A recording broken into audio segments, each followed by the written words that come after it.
Otep à tous, bien-aimés frères et sœurs. La défaite assumée, sans le dire et sans le vouloir. On veut cacher au monde entier qu'ils ne sont pas conscients qu'ils ont perdu la guerre en Ukraine, mais ils l'ont perdue. Et ils cherchent des moyens pour rebondir. Pendant que les autres sont en train de continuer à avancer dans le domaine économique pour les écraser définitivement. Vladimir Poutine vient de nous présenter aujourd'hui que le PIB des BRICS est à 60 000 milliards, au-dessus du PIB du G7. Donc, ils ont perdu.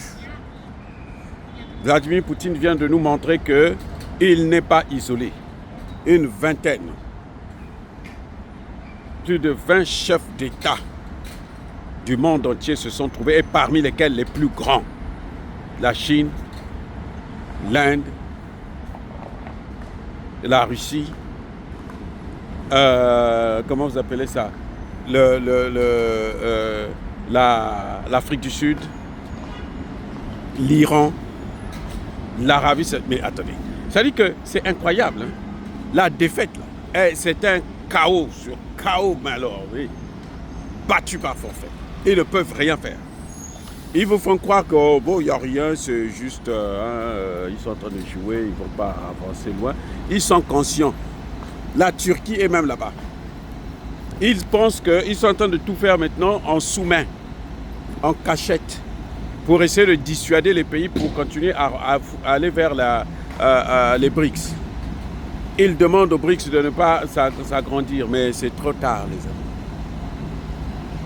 Maintenant, vous savez ce qu'ils sont en train de faire? Ils ont vu qu'ils ont échoué avec l'OTAN.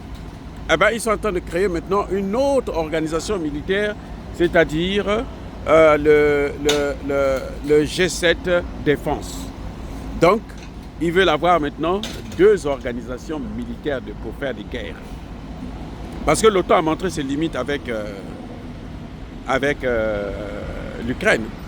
Mais comme dans l'OTAN, il n'y a pas le Japon. Ben oui, le Japon aussi a l'argent.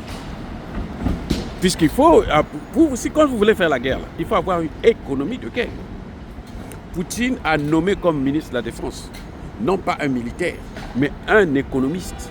Parce qu'il veut avoir une économie de guerre. Pour maintenir, pour faire, puisque Poutine a fait de cette guerre une guerre d'attrition. Où on doit vous fatiguer, on doit vous épuiser, on doit vous faire perdre tout ce que vous avez. C'est la guerre asymétrique. Ah oui, c'est incroyable, mais vrai. Et l'OTAN n'arrive plus. Maintenant, ils veulent encore une autre institution, c'est le G7 Défense. Où ils vont commencer encore à manipuler les gens pour que les gens puissent se battre pour eux. Et surtout pour avoir de l'argent afin de continuer à faire des guerres. Parce que maintenant, ils ont deux guerres là. L'Ukraine et le Moyen-Orient.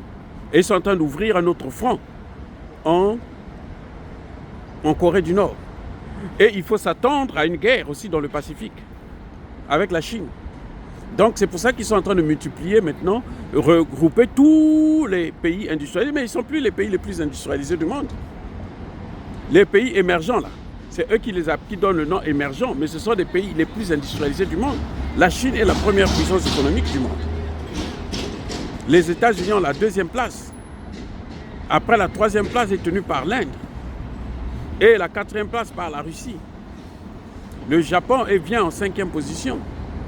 L'Allemagne, le poumon économique de l'Europe, est complètement écrasé en lambeaux. Irrécupérable. C'est incroyable, mais vrai.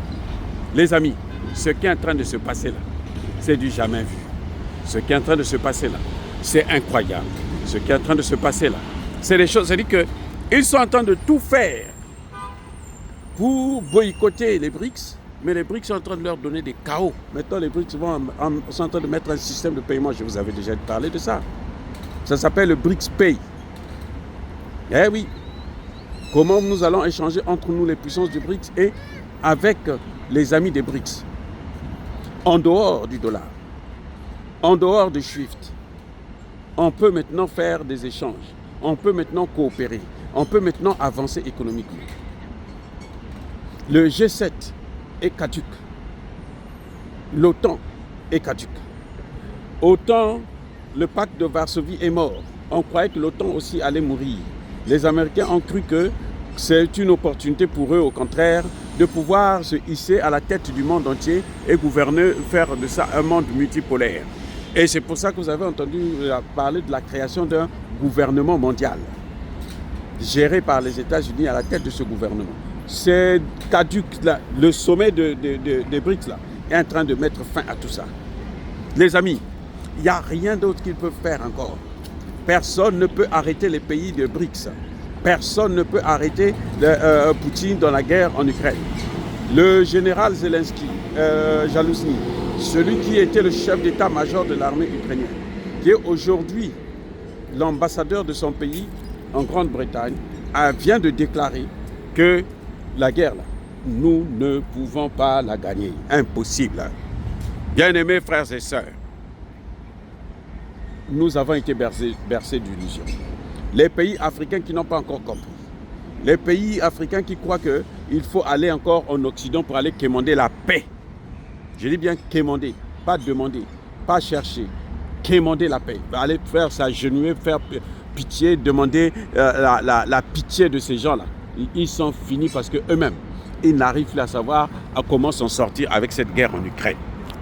La guerre en Ukraine a mis à nu la grandeur, la puissance des pays occidentaux qui croyaient qu'eux, ils ont tout. Ils peuvent tout et ils feront tout. Maintenant, c'est fini. Oh, bien-aimés frères et sœurs, le G7 Défense, qui est une institution, en ce moment, ils sont en Italie. Avec tous les ministres de la Défense du G7 sont en Italie pour gérer, pour pouvoir créer justement cette institution. Mais ça ne passe pas et ça ne passera pas. Ça ne va pas changer les choses. Le déclin de l'OTAN, il est engagé. Et son enterrement sera scellé.